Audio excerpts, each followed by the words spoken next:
Serial Anupama में आज आप देखेंगे कि अनुपमा अनुज के साथ ही बाकी परिवार को बताएगी कि उसे मालती देवी के सामान में ये फोटो मिली। अनुपमा बताएगी कि ये गलती से फोटो उसके बैग में आ गई थी और जब वे अनाथ आश्रम में चेक दे रहे थे तो ये फोटो बाहर गिर गई, जिसके बाद उन्होंने तुरंत बताया कि ये अनुज है। इसके बाद अनुपमा अनुज को उसका बर्थ सर्टिफिकेट दिखाएगी। वह अनुपमा को फॉर्म भी दिखाएगी जिसमें लिखा होगा कि ये बेटा नहीं चाहिए, मुझे ये बेटा नहीं चाहिए।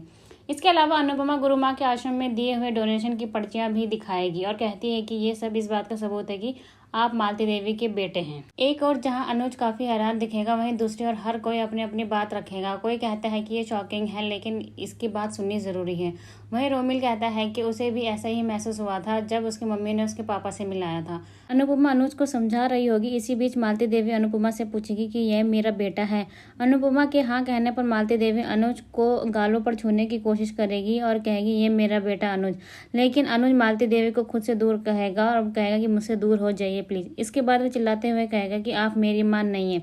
अनुज कहेगा कि आप मुझे समझ आ रहा है कि मुझे इनके होने से इतनी परेशानी क्यों हो रही थी। आप समझ आ रहा है कि क्या इनको देखकर मुझे बेचैनी सी और परेशानी सी हो रही थी। अगर ये मेरी माँ होती तो एक बच्चे को अनाथ आश्रम में छोड़ के नहीं जाती। अनुज ये भी कहता है कि ये माँ नहीं है, ये ग्रेट मालती देवी जी है और ना ही मैं इनका बेटा हूँ। अनुपमा अनुज को समझाने की कोशिश करेगी। अनुज यही नहीं रुकेगा और गुस्से में चीखते चिल्लाते हुए कहेगा सिर्फ जन्म देने से कोई भी माँ नहीं बन जाता है। एक औरत माँ तब बनती है जब ममता होती है उसके अंदर। आप मुझे जन्म देकर भी मेरी माँ नहीं बन पाए। आप इतने सालों से मेरे लिए अजनबी थी।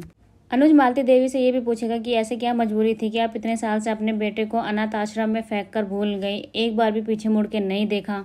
अनुज की बात सुनकर अनुपमा की आंखों में भी आंसू आ जाएंगे। अनुज अपनी बात कहते हुए रो पड़ेगा और कहेगा ये मेरे लिए सुंदर नहीं बल्कि सबसे तड़पाने वाला पल है। आज सबसे ज़्यादा तकलीफ हुई है मुझे। Happy birthday to me. अनाथ आश्रम में मैं 8 साल रहा हूँ। कहने के लिए सब था लेकिन मेरे पास रिश्ते नहीं थे। तभी अनुज को छोटी अनु हक कर लेगी और अनुज उसे गोदी में लेकर कहेगा यहाँ जितने भी लोग हैं मेरी छोटी को छोड़कर मेरा दर्द कोई भी नहीं समझ सकता है, अनु भी नहीं। और अनाथ आश्रम में हमें नींद नहीं सुलाती थी, हमें आंसू सुलाती थी और जब हम उठते थे तो आंसू के साथ ही उठते थे।